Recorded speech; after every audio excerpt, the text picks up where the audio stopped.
I want you to imagine, just for a moment, that you're standing outside in the absolute dead of a Beijing winter. Oh, yeah, that is a uniquely brutal kind of cold. It really is. I mean, it's the early 15th century, so the air is biting. It's sharp with the smell of coal smoke and damp earth. And probably a lot of dust, too. Yeah, exactly. And there's just a faint hint of sweet pine resin drifting over from the massive lumber yards in the north. Right, because of the endless construction. Right. So you're a young court official. You've just spent weeks traveling slowly from the lush, warm southern provinces. Your cloth shoes are worn completely thin against these frozen stone roads. That sounds miserable, honestly. Totally miserable. And as you round a wide willow-lined avenue, you just stop dead in your tracks. Because of the wall. Because of the wall. Rising up in front of you is this dark red wall, and it's 15.7 meters high. Which is over 50 feet, just for context. Yeah, over 50 feet of sheer, compressed earth and plaster. You look up, and the scale of it is so completely outside of ordinary human experience that your brain practically shorts out. It's just massive. It is. I mean, it doesn't even look like a building. It looks like someone took the horizon itself and just decided to make it vertical. Well, that visceral shock you're describing, that is precisely the psychological impact it was engineered to provoke. Really? So it was intentional? Oh, entirely. You're standing before the Meridian Gate, which is the primary southern entrance to the Forbidden City, or, to use its more accurate translation, the Purple Forbidden Enclosure. The Purple Forbidden Enclosure. I love that name. Yeah, it has a weight to it. Yeah. And what you're experiencing in that moment, it isn't just an architectural encounter. It's a carefully calculated encounter with absolute, unyielding authority. And that is exactly what we are exploring in our deep dive today. We are taking all the fascinating materials we've gathered. And there is a mountain of material. Oh, a mountain. Historical records, architectural analyses, extensive accounts of imperial life. And we're going to use them to unpack not just a palace, but an entire self-contained universe. That's the best way to describe it. A universe. We're talking about a city built right in the middle of Beijing, which is a location the imperial astronomers had already calculated to be the exact center of the Chinese empire. Right. And since they considered the empire the center of the civilized world, this was the center of everything. Exactly. So we're going to look at the daily life, the hyper-rigid rituals, the massive population of eunuchs, and the invisible, staggering infrastructure that kept the largest empire on Earth running.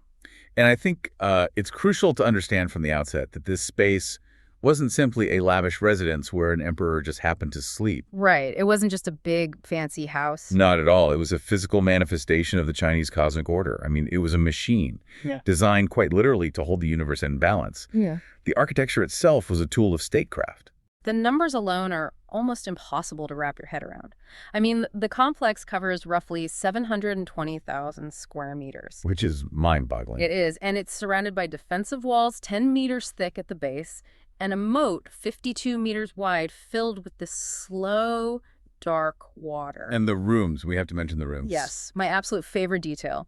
Traditionally, it's said to contain 9,999 rooms. Almost 10,000, but not quite. Exactly. They kept it exactly one room short of the 10,000 rooms supposed to exist in the Jade Emperor's heavenly palace. Out of respect. Right. It's just this perfectly calculated dash of cosmic humility. Like, they're essentially saying, we rule the entire earthly realm, but we wouldn't dare add that one extra room and offend heaven. Yeah, it's a precise statement of place within a very strict, unalterable hierarchy. I mean, the emperor, as the son of heaven, is claiming the absolute pinnacle of the earthly realm. But he's explicitly acknowledging his subordination to the divine. Precisely. But, to claim that earthly pinnacle, he needed earthly labor. And the sheer mobilization of human life required to build this cosmic diagram is where the reality of the Forbidden City becomes truly staggering. Let's really get into the weeds on that, because building this required a logistical effort that rivals modern warfare. Oh, absolutely. Construction started in 1406 under the Yongle Emperor of the Ming dynasty. Now, the Yongle Emperor was a usurper. He essentially stole the throne from his nephew. Which is a whole other dramatic story. Right.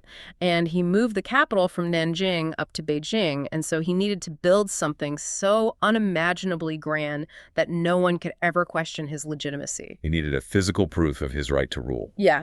So to pull this off, they mobilized 1 million workers. 1 million. And 100,000 skilled artisans. Carpenters, stonemasons, bronze casters. When I try to picture organizing 1 million people in the 15th century, I mean, without radios, without computers, without motorized transport, it just breaks my brain. You really have to view the construction of the Forbidden City not just as a building project. It was the ultimate stress test of the Ming Dynasty's administrative capabilities. A stress test. I like that. Yeah, it's a monument to bureaucratic power.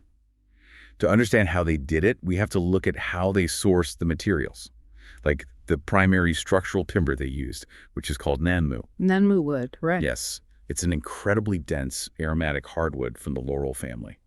And they prized it because its grain is so exceptionally tight that it resists warping, rotting, and insect damage across centuries. So it's the perfect material for a building meant to last forever. Exactly. Yeah. But there's a catch. Nanmu doesn't grow anywhere near the freezing plains of Beijing. Right. Beijing is basically a desert in the winter. Exactly. It grows in the deep, steep, old-growth forests of Sichuan and Yunnan provinces, which are thousands of kilometers away in the far southwest. And we are talking about massive, ancient trees here. I read that a single column in one of the main ceremonial halls could require a nanmu trunk 40 meters long and over 1 meter thick. Huge trees. And they are pulling these out of mountainous ravines. There are no diesel trucks. There are no heavy lift helicopters. No, there was only human labor, animal labor, and the rhythms of nature. I mean, they had to fell these giants by hand. By hand. Wow. Yeah, and because the terrain was so rugged, they couldn't just drag them out immediately. They had to maneuver these massive logs to the bottom of the valleys, and then they literally had to wait. Wait for what? They waited for the torrential rains of the wet season, hoping the flash floods would be high enough to float these massive logs out of the gorges and into the wider river systems. That is insane. They're basically using flash floods as logging trucks. Exactly. And from there, they floated them down the Yangtze River, transferred them to the Grand Canal, and essentially towed them northward by barge against the current all the way to Beijing. The timeline for that is what gets me. The journey for the largest logs could take up to 3 years. 3 years just to move one piece of wood from the forest to the construction site. But if moving the timber sounds like a nightmare, moving the stone was borderline impossible. I really want to talk about the winter stone. Oh, the winter stone is fascinating. Because this is one of the most brilliant, desperate engineering feats I've ever heard of. Yeah, the winter stone is a massive, single-piece carved marble ramp that sits behind the Hall of Preserving Harmony. It was quarried from the Fangshan Mountains, which are about 70 kilometers southwest of Beijing. Okay, 70 kilometers. Right. And to give you a sense of its scale, it is over 16 meters long, 3 meters wide, and weighs approximately 250 tons. 250 tons. I want that to sink in for you listening. 250 tons, 70 kilometers. Oh. In a world before flatbed trucks or hydraulic lifts. That's almost unimaginable. And they couldn't put it on wheels, right? Because a wooden cart holding that much weight would simply splinter. It would turn to dust. Yeah, and even if you had iron wheels, they would sink straight into the earth and get instantly bogged down. So what did they do? They essentially built a prehistoric hyperloop. That's a great way to describe it. They waited for the absolute dead of winter. Right, because the extreme bitter cold of the Beijing winter, which usually paralyzed construction, suddenly became their greatest engineering tool. It's so smart. They organized a specialized labor force of roughly 20,000 workers. And along that entire 70-kilometer route from the quarry to the city walls, they dug water wells at regular intervals. And then, in the freezing night, they pumped the groundwater up and intentionally flooded the dirt roads. Right, because the water hits the freezing air and solidifies instantly. Instantly. So over a matter of days, they created a perfectly smooth, perfectly level 70-kilometer ice road. A frictionless surface. Yeah. Then they maneuvered a 250-ton rock onto a massive wooden sledge, and those 20,000 human beings pulled it, gliding it across the frictionless ice. It's a staggering image. It took them 28 days. They were moving maybe 2 or 3 kilometers a day. I mean, if you close your eyes, you can just picture it. The absolute silence of the frozen northern plain, the air smelling of pine smoke from the warming fires. The chanting, too. Oh, yeah, the synchronized chanting of thousands of men hauling on heavy hemp ropes, and this massive solitary stone just slowly, silently inching toward the center of the world. It is a profoundly evocative image. But, we need to look at the political mechanics behind it, too. Huh. Moving that stone isn't just an engineering solution. What do you mean? Well, it is a deliberate, theatrical demonstration of imperial power. Think about the logistics you mentioned earlier. When you have 20,000 people moving one stone, and it takes years to move a single log, you are proving to the entire world that the emperor has absolute command over human labor, over time, and even over the elements themselves. Because he's literally using the winter. Exactly. He commands the freezing winter to serve his building project. He is proving that he is the rightful center of the universe. Okay, I get the symbolism, I really do. But practically speaking, I'm still stuck on the food. The calories. Yes. When you have 1 million workers on site and 20,000 guys pulling a rock, the bureaucracy required just to keep them alive must have been staggering. If you have 1 million guys burning thousands of calories a day doing hard labor, how do you not starve the entire country? That is exactly the right question to ask, because the invisible foundation of the Forbidden City is agricultural logistics. The Ming administration had to redirect the grain surpluses of entire southern provinces. So they were feeding Beijing with the South's food. Exactly. The Grand Canal, which we mentioned brought the timber, was primarily an artery of grain. They had to build massive granaries, establish complex rationing systems, and maintain a constant, uninterrupted flow of food, or risk a labor revolt that could topple the new dynasty. Because hungry people rebel. Every time. The organizational hierarchy required to house, feed, manage, and discipline 1 million laborers is a far more complex structure than the palace itself.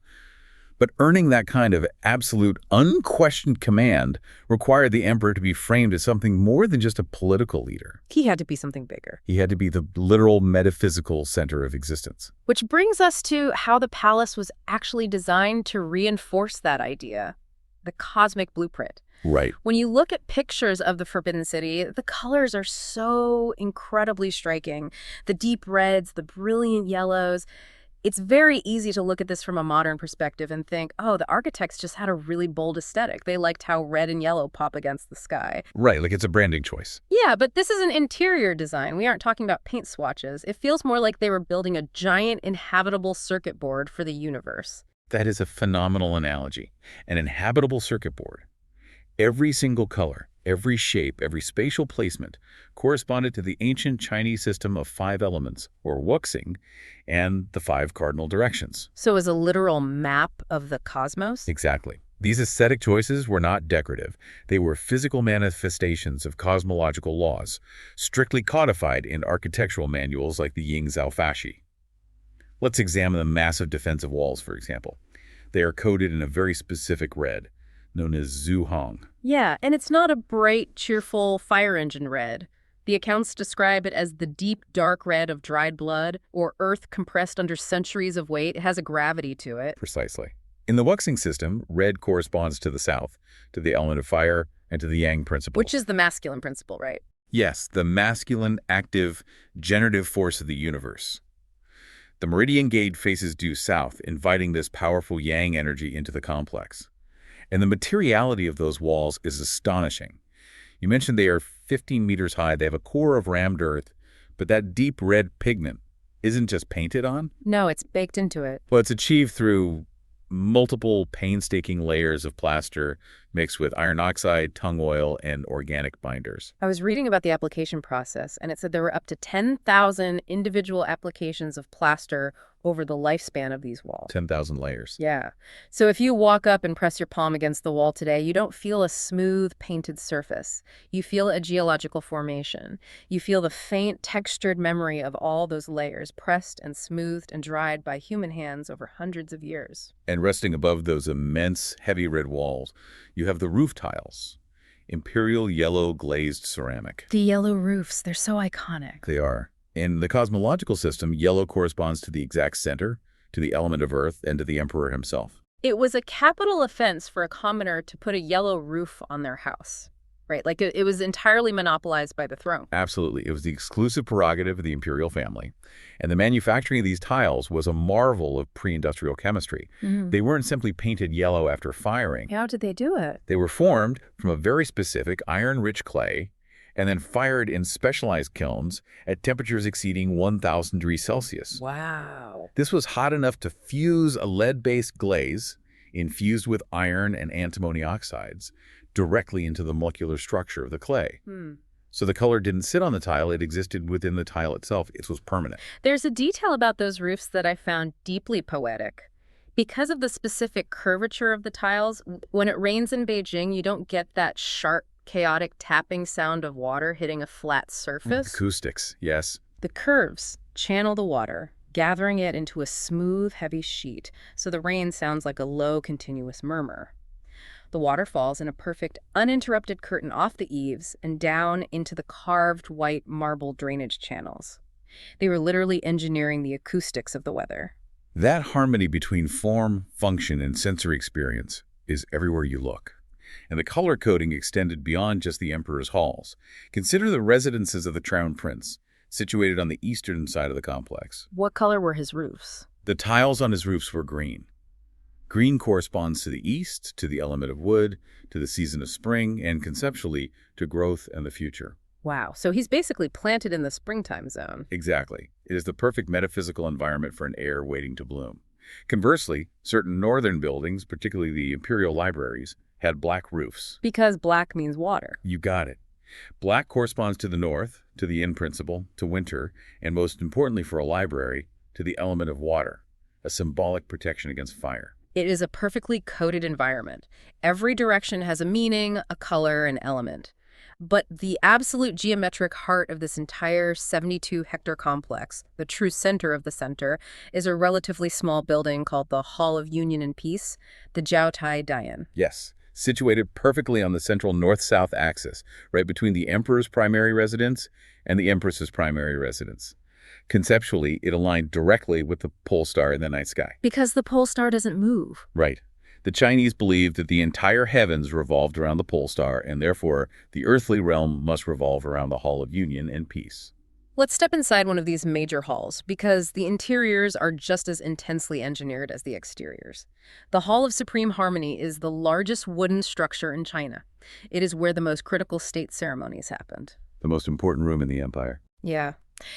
And inside, the roof is supported by 72 of those massive nanmu columns we talked about them hauling from the southwest. But when you look at them, they aren't bare wood. They are covered in this incredibly deep, luminous red lacquer. Lacquer is fascinating. It is, and I think a lot of people, myself included, before doing this research, misunderstand what lacquer actually is. We think of it as a shiny varnish or a type of paint, but it is emphatically not paint. Far from it. Lacquer is a profound chemical marvel. It is the processed sap of a very specific tree, the Toxicodendron vernicifluum. Now, the key word there is toxicodendron. That sounds dangerous. It is. It is closely related to poison ivy and poison oak. The raw sap contains highly reactive compounds that cause severe contact dermatitis. The craftsmen who worked with it often suffered horrific rashes until they built up a precarious immunity.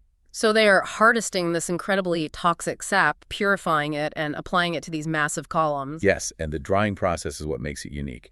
Paint dries through the evaporation of solvents. Lacquer doesn't evaporate, it polymerizes. It polymerizes, like plastic. Exactly like plastic. When exposed to a very specific humidity and oxygen level, the molecules cross-link. It essentially turns into a natural plastic. Once fully cured, it becomes one of the hardest, most water-resistant, most chemically stable organic materials on Earth. It is impervious to acids, alkalis, and heat. The longevity is terrifying. I read that archaeologists pull lacquered bowls out of flooded 3,000-year-old tombs, and if you wipe the mud off, the red lacquer looks like it was applied yesterday morning. It survives perfectly. And for these columns, the craftsmen had to apply the sap in tissue-thin layers.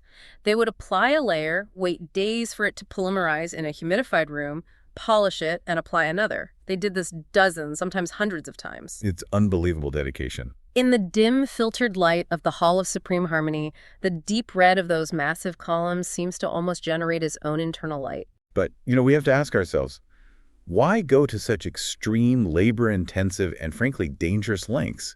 Why 10,000 layers of plaster? Why chemically polymerized sap? Why 20,000 men dragging a stone on an ice road? Right, what's the ultimate point of all this effort? Because if this palace is the cosmic engine that keeps the universe running, it cannot be allowed to decay. It must project an illusion of absolute permanence. Wood rots, paint peels, empires fall. But a lacquered column standing on a 200-ton marble base feels immortal. But here's the catch. If you build a flawless, immortal, non-decaying room that represents the perfection of the cosmos, the person living inside that room cannot just be a regular guy. Definitely not. The burden of perfection transfers to the human. Living at the center of this cosmological machine meant the emperor himself had to live a hyper-regimented life. His every breath had to be as rigidly coated as the lacquer on the pillars. Precisely. His physical body was no longer entirely his own. It was a ritual instrument required to keep the gears of the empire turning. Let's walk through an average morning for the emperor, because honestly, it sounds exhausting. He sleeps in the palace of heavenly purity, the Qing, in the inner court. And his day starts long before the sun comes up. In the deep, heavy quiet of the inner court, the waking process was a highly choreographed, almost theatrical ritual. He wasn't just jolted awake by an alarm. I'm guessing he didn't just stumble out of bed. No, the eunuchs, who slept in tiny adjacent chambers, would wake him. There was a specific, strictly mandated order for how the bed coverings were removed, dictated by the season and the specific day. So even pulling off the blankets had a rule. Yes, and the water brought for him to wash his face had to be presented in specific silver or jade basins and heated to an exact regulated temperature. Deviating from these micro-rituals was considered inauspicious. And then we get to the closing. Getting dressed wasn't about picking out an outfit. It was a complex thermal and ceremonial system. The base layer, resting against his skin, is incredibly fine, undyed silk. Beautiful fabric. Yeah, and it isn't washed with harsh soaps. It holds the faint, clean scent of the cedar boxes it's stored in.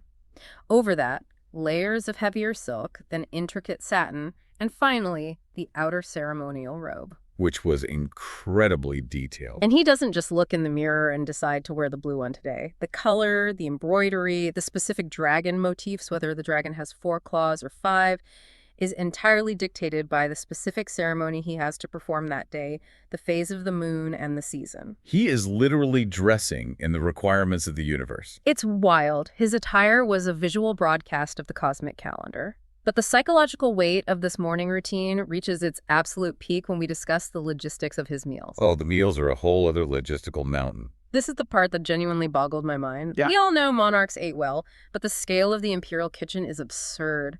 They had a dedicated staff of 400 cooks. 400. 400, and they were hyper-specialized. You didn't just have a chef. You had a department of 50 guys whose entire existence revolved around cooking rice perfectly. Just rice. Just rice. Another department solely for pulling noodles.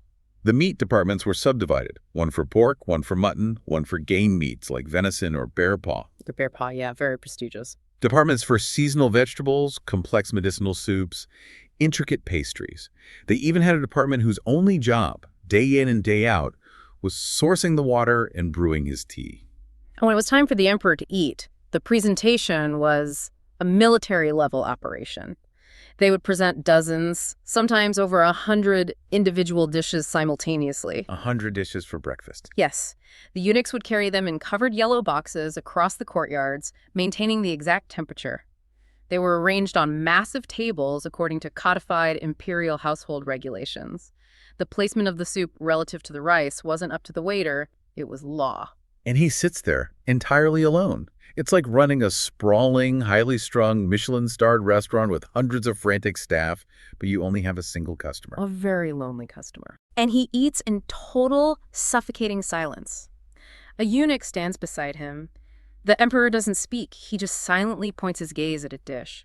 The eunuch retrieves a portion, places it in a specialized bowl, and tests it with a silver plague to check for basic poisons. Because assassination was a very real threat. Of course. Then the emperor eats it with ivory chopsticks. And the crazy thing is, out of those 100 dishes, he might only take 3 or 4 bites total. It's true. He might just eat a bowl of millet porridge and a piece of steamed fish, and the rest is taken away. I look at this and I have to ask, what is the actual point? It seems so unbelievably wasteful. Well, from a modern utilitarian perspective, it is the definition of waste. But if we connect this to the broader political philosophy of the Ming and Qing dynasties, the excess wasn't a byproduct. The excess was the point. Wait, really? The waste was the point? Yes.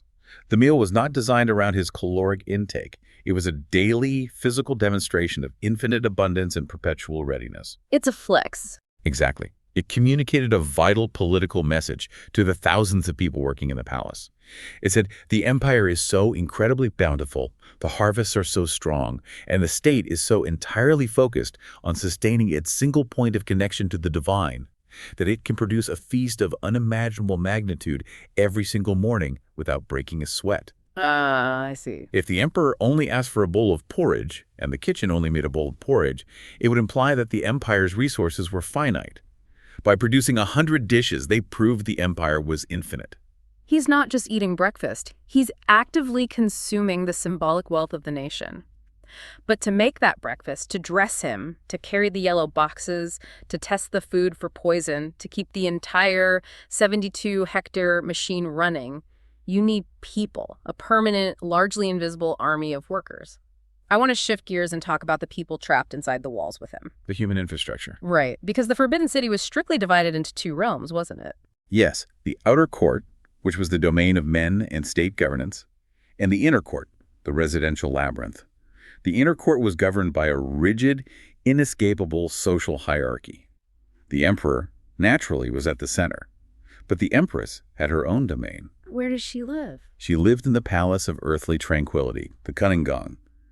While the emperor's life was outward-facing and performative, the empress managed a smaller, quieter, but equally structured world, overseeing the internal economy of the palace. And below the empress, you have an entire descending ladder of consorts and concubines. It was highly bureaucratic. You had noble consorts, answering consorts, common consorts, selected consorts. A very strict ranking system. Each rank dictated exactly how much silk they were allotted per year, how many maids they were allowed, and what type of charcoal they were permitted to burn in the winter. It was a deeply stratified existence. But the true human infrastructure, the literal engine that made life in both the inner and outer courts possible, were the eunuchs. The eunuchs. They were castrated men brought into the palace, usually as boys, completely severed from their biological families so that their sole loyalty would be to the emperor. During the absolute peak of the Ming dynasty, historical records suggest there were approximately 70,000 eunuchs living and working within the palace and its immediate dependencies in Beijing. 70,000. Let's just pause on that number for you. We're talking about a population the size of a modern small city, living in a walled, enclosed space entirely dedicated to serving one single family. That's massive. I was trying to wrap my head around this. If you take 70,000 disenfranchised men, sever their ties to the outside world, and trap them in a confined space, how did this not just devolve into absolute bloody chaos? There had to be immense political friction and power struggles behind those paper windows. There was profound political friction. I mean, at various points in the Ming dynasty, eunuchs amassed terrifying levels of covert political power, controlling the secret police and dictating state policy. So they were basically running the country at times. In the shadows, yes. But on a daily operational level, chaos was prevented through extreme, suffocating compartmentalization. A eunuch didn't just work in the palace. He belonged to one of 24 distinct directorates. You were highly specialized. Incredibly so. There was a directorate for firewood, a directorate for sweeping, a directorate for imperial umbrellas. They were confined to specific courtyards, governed by strict physical boundaries, and most importantly, enforced silence. The sensory details of their daily labor, so evocative. I mean, think about the daily grind of maintaining a wooden and stone city of that scale. They operated a complex system of deep wells and bronze water pipes to bring fresh water to the kitchens and the imperial bathhouses. They managed thousands of incense burners, ensuring the air always smelled of sandalwood and pine. And sweeping the courtyards. The outer court is paved with millions of interlocking clay bricks and marble slabs. The eunuchs would sweep these vast spaces with wide, heavy brooms made of tied sorghum stalks. Sorghum stalks? Yeah. And because they were required to be virtually silent, you wouldn't hear them talking. The accounts say the primary sound of the palace in the morning was just the continuous low whisper of these sorghum brooms against the stone. It sounded like wind moving through a dry grass field. Another detail that stuck with me is how they maintained the paper windows, because they didn't have glass, right? Right, no glass panes. The windows were intricate wooden lattice frames covered in specialized translucent paper. But in the bitter Beijing winter, the gale force winds would tear the paper. So the eunuchs had a constant maintenance loop. They would take new sheets of high-quality mulberry paper, dampen them slightly, and stretch them over the wooden frames. And as it dried, As the cold, dry air hit the wet paper, it would shrink and tighten until it was as taut as a drum skin. and that taut paper is what gave the interiors of the Forbidden City that iconic, soft, diffuse glow. It wasn't blindingly bright, and it wasn't dark. It was a perfectly filtered, shadowless light that made the gold and lacquer softly gleam. And this whole world, the sweeping, the paper stretching, the boiling of water, operated against a very specific, inescapable soundtrack. We talked about the whisper of the brooms and the soft cloth shoes on the stone corridors, but the defining, commanding sound of the morning was the bell.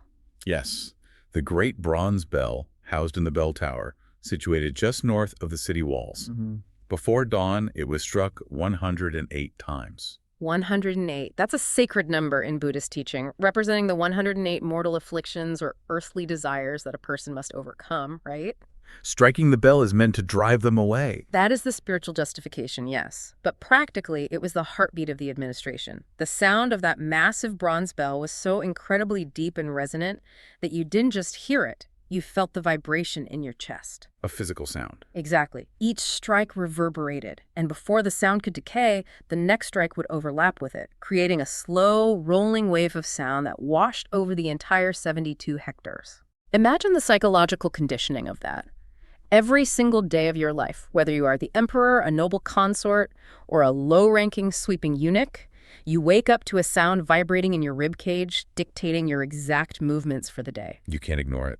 And that bell didn't just wake up the inner court. It signaled the start of the day for the vast administrative machine operating in the outer court. Because while the eunuchs maintained the physical space, another group of men maintained the mind of the empire. The bureaucracy.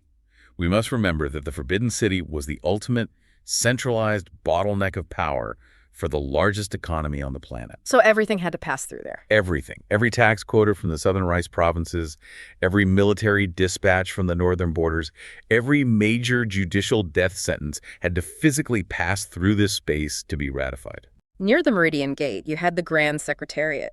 This was where hundreds of elite, highly educated scholars worked in long, low buildings processing this mountain of information. When I read the descriptions of how they worked, I immediately thought, this is a 15th century server farm. It really is. They are processing all the empire's data, routing it, storing it, and executing commands, but the entire network is running on paper and ink. A biological server farm is an apt way to visualize it. And the precision required of these human servers was staggering. The tools they used matched the gravity of the documents. They weren't just using regular pens. Oh no. A scholar couldn't just dip a quill in an inkwell. They used a dense, solid ink sticks made of pine soot and animal glue.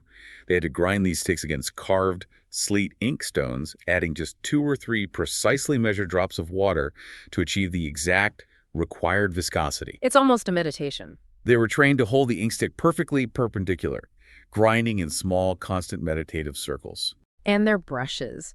The technology of the calligraphy brush was highly specialized.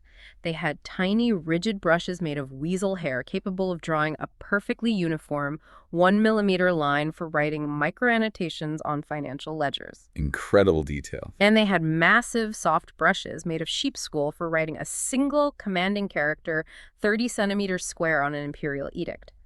The ambient smell of these administrative buildings wasn't incense. It was the sharp, metallic smell of fresh carbon ink. Millions of documents flowed through those halls. Memorials to the throne, imperial rescripts, demographic censuses. It was a circulatory system of paper. But that's exactly what terrifies me. You have a massive paper server farm housing the entire operational memory of the empire, and you have housed it inside a highly flammable forest of wooden columns, wooden beams, and paper windows. Yes. In a climate that requires indoor heating for half the year, where the only source of light and heat is open flame. It seems like an absolute nightmare waiting to happen. It was the ultimate, ever-present dread. Fire was the permanent, existential anxiety of the Forbidden City. And despite their best efforts, it was a precarious system. It did burn. Frequently and catastrophically. I mean, the Hall of Supreme Harmony, the most important building in the empire, burned to the ground and had to be completely rebuilt 3 separate times. 3 times. The Palace of Heavenly Purity burned twice. Lightning strikes, overturned lanterns, embers from charcoal braziers. But what struck me is how they reacted to these fires. They didn't just shrug and say, well, wood burns, let's fix it. Rebuilding was framed as a massive, ritualistic renewal of the imperial mandate. Because in Chinese political philosophy, natural disasters were never just physical events. If an earthquake happened or a river flooded, or especially if a fire broke out in the imperial palace, it was interpreted by the populace and the court as a cosmic signal. A bad signal. Very bad. It meant the emperor's rule was out of balance. He was losing the mandate of heaven. So a fire wasn't just a structural failure requiring a carpenter. It was a profound political crisis. It was a signal that a revolution might be justified. Exactly. No wonder they scrambled to rebuild it so fast and frame it as a renewal. And to prevent these political crises, they engineered a massive manual fire suppression system. They had the Tai Gang. Yes, the Tai Gang. Yeah. They were enormous, heavy bronze and iron vats positioned at strategic points throughout every courtyard in the complex. The largest of these vats were massive, capable of holding up to 3,000 liters of water. That's a huge amount of water. Specific groups of eunuchs were assigned the sole critical duty of ensuring these vats were full of clean water and immediately accessible every single day of the year. But again, we run into the reality of the Beijing winter. 3,000 liters of standing water will freeze into a solid block of ice overnight when the temperature drops to negative 15 Celsius. A block of ice is useless if a wooden hall catches fire. So what did the eunuchs have to do? They had to heat it. They spent the long, brutal winter nights keeping charcoal braziers burning directly beneath these massive metal vats. The vats were actually cast with specific stone bases that allowed for a fire pit underneath, like a giant soup kettle. Imagine the scene. It's 3 a.m. The courtyards are pitch black and freezing, and scattered across this vast stone landscape, you have these isolated eunuchs huddled in their padded coats, tending to a low orange glow around the base of these massive bronze vessels. The dedication is just... You can smell the warm, acrid charcoal in the freezing air. It is an endless, exhausting battle against the elements. They are burning wood in a controlled way to keep the water warm, so that the water can be used to save the wooden buildings from burning uncontrollably. It's an absurd, poetic paradox. It is a perfect encapsulation of the perpetual, draining maintenance required to sustain this artificial universe. They had built a machine that defied nature, which meant they had to constantly fight nature to keep it running. And this constant battle against freezing water and burning wood highlights how deeply every aspect of life in the Forbidden City was dictated by the turning of the seasons. The Wheel of the Year. They called it the Wheel of the Year. Yes. Right, because for all the massive walls, the lacquer, and the cosmic symbolism, they couldn't just ignore the climate. The whole palace, its rituals, and its inhabitants completely transformed with the seasons. Let's trace that wheel. Let's do it. In the spring, you have the Great Plowing Ceremony. The emperor leaves the inner sanctum, goes to the altar of agriculture, takes the handles of a plow, and symbolically turns the first furrow of the earth for the new year. He is essentially acting as the cosmic farmer. Right, jump-starting the fertility of the entire nation's soil. And as spring gave way to summer, the physical environment of the palace became oppressive. The immense marble and brick courtyards of the outer court, which we discussed sweeping, acted as massive thermal batteries. So they just absorbed the heat? They would absorb the brutal summer sun all day long. And long after sunset, they would radiate that stored heat back upward into the humid air.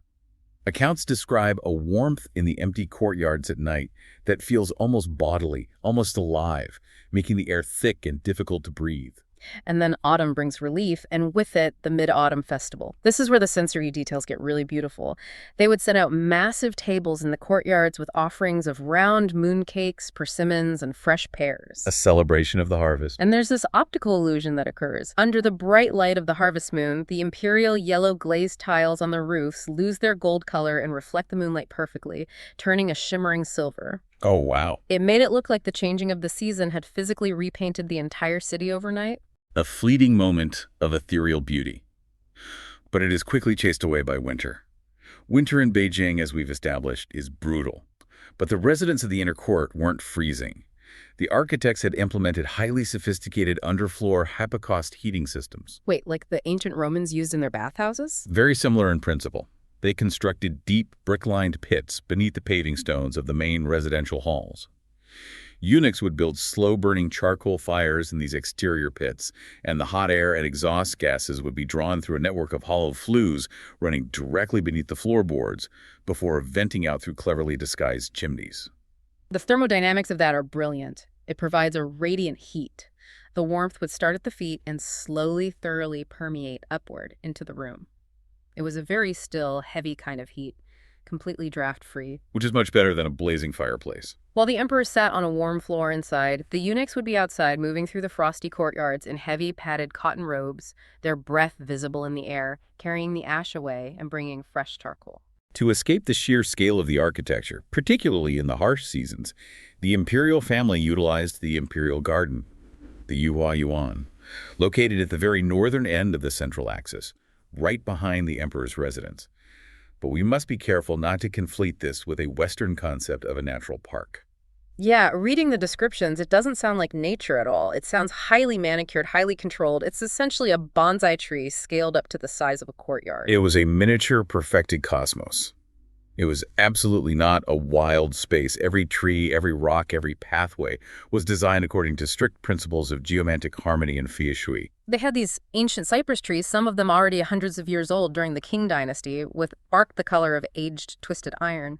But the wildest part to me, the thing I can't stop thinking about, are the taihu stones. The scholar's rocks. These are bizarre, heavily pitted, heavily eroded limestone rocks that they pulled from the bed of Lake Taihu, over 1,000 kilometers away in Jiangsu province. They hauled these massive, strange-looking rocks all the way to Beijing to act as sculptures in the garden. And they have a sound to them. Yes.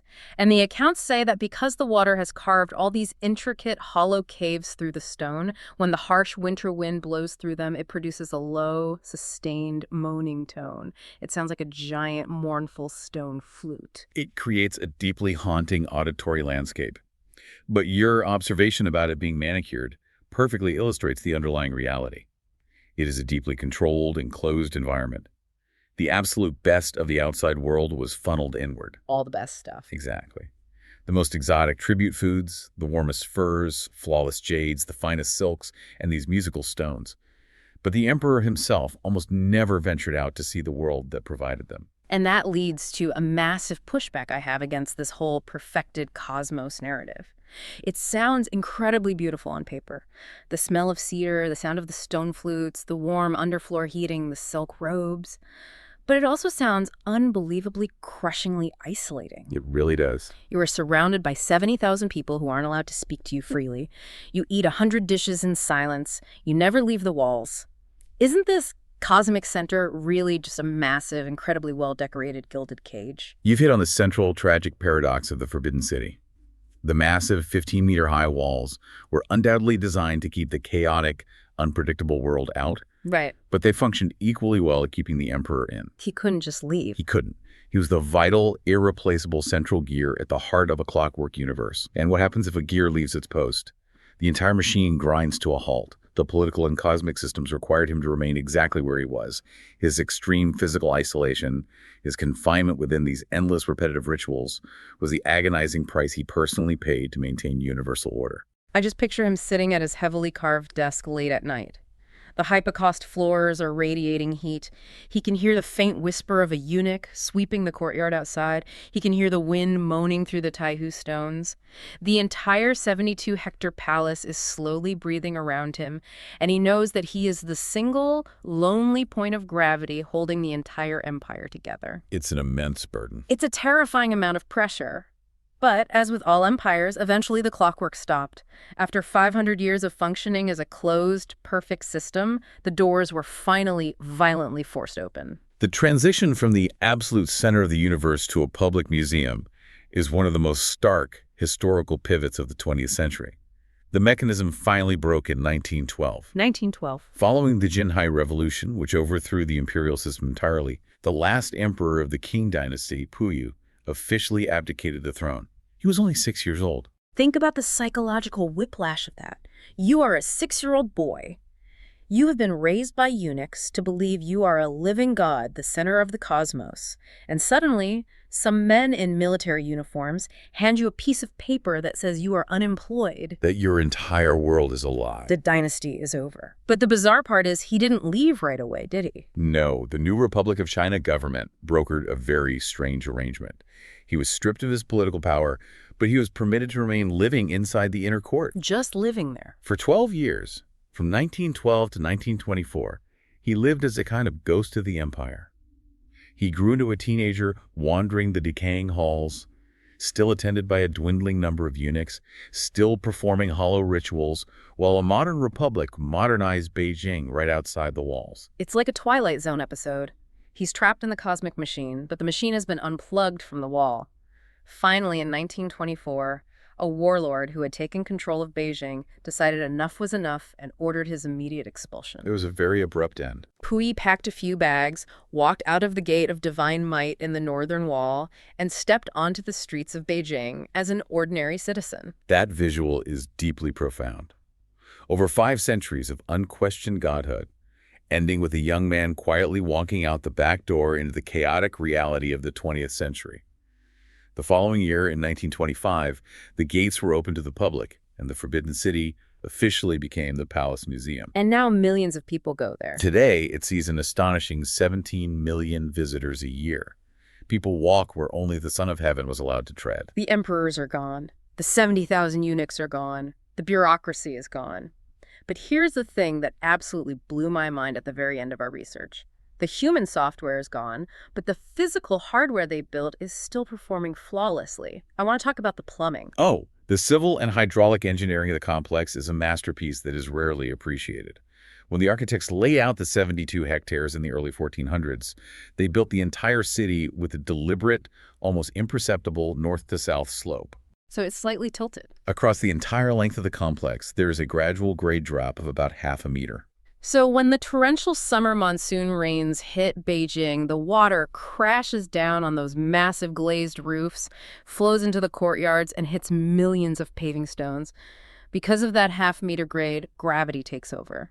The water drains through beautifully carved, small, square holes set into the corners of the marble terraces. That's a capillary system. It flows into a massive, intricate network of underground stone channels. Those channels gather the water and direct it south, where it empties rapidly into the Tongzi River moat. The source material explicitly states that in over 600 years, despite massive typhoons and historic rainfalls, the interior of the Forbidden City has never significantly flooded. Never. I look at modern city grids built 10 years ago that flood every single spring, and here's a 600-year-old passive drainage system utterly outperforming them. It synthesizes the ultimate terrifying genius of the Ming Dynasty builders. They were not building for a single lifetime or even a single dynasty. They were engineering on a geological scale. The slow, perfect movement of rainwater through those hidden stone channels is a testament to an infrastructure designed to be completely invisible and absolutely permanent. It's outlasted them all. The building has outlasted the very concept of the empire it was built to serve. Okay, let's take a step back and look at the massive, sprawling journey we've been on today. We started in the freezing wilderness with 20,000 men dragging a 250-ton marble stone across a 70-kilometer ice road. We covered a lot of ground. We decoded the cosmic circuitry of the 5 elements, the 10,000 layers of blood-red plaster, the polymerized toxic sap on the columns, the yellow tiles reflecting the moon.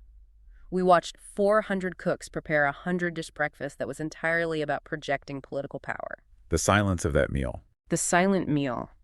We listened to the whispering brooms of 70,000 trapped eunuchs, guarding the paper servals of the bureaucracy, and burning charcoal in the dead of winter to keep the fire suppression bats from freezing.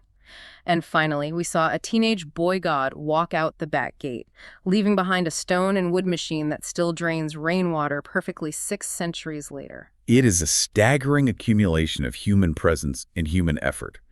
As the historical accounts note, when you stand in those vast courtyards today, even among the crowds of tourists, you can almost feel the dense, heavy residue of all those lives. You feel the weight of generations of daily, obsessive practice locked permanently inside those 10-meter-thick walls. Which brings me to a final provocative thought, something we haven't touched on, but that this entire deep dive has made me wonder about. Buildings throughout human history are generally constructed to serve us. We build a house to keep us warm. We build an office to give us a place to work. We build a hospital to heal us. The architecture serves the human. That's the typical relationship, yes. But in the case of the Forbidden City, the dynamic feels entirely inverted. Generations of humans, from the million peasant laborers who died dragging nanmu logs out of the ravines, to the 70,000 eunuchs who were physically mutilated and stripped of their families to sweep the floors, to the emperor himself, locked in a gilded, rigid cage of ritual, unable to even choose his own clothing or eat a meal in peace. They were all bound to it. They were essentially born, lived, and died for one reason, simply to serve, maintain, and justify the existence of the building. The humans were the disposable batteries keeping the architecture alive. Wow, that's a perspective shift. So it makes me wonder about our world today. We look at our massive digital infrastructures, our algorithmic routines, our data centers running 24/7. We think we built them to serve us. But are we actually just building a new, invisible, forbidden city? One where we are slowly confining ourselves, altering our daily rituals, our sleep, and our behavior, just to serve the needs of the machine we created? I leave you with this.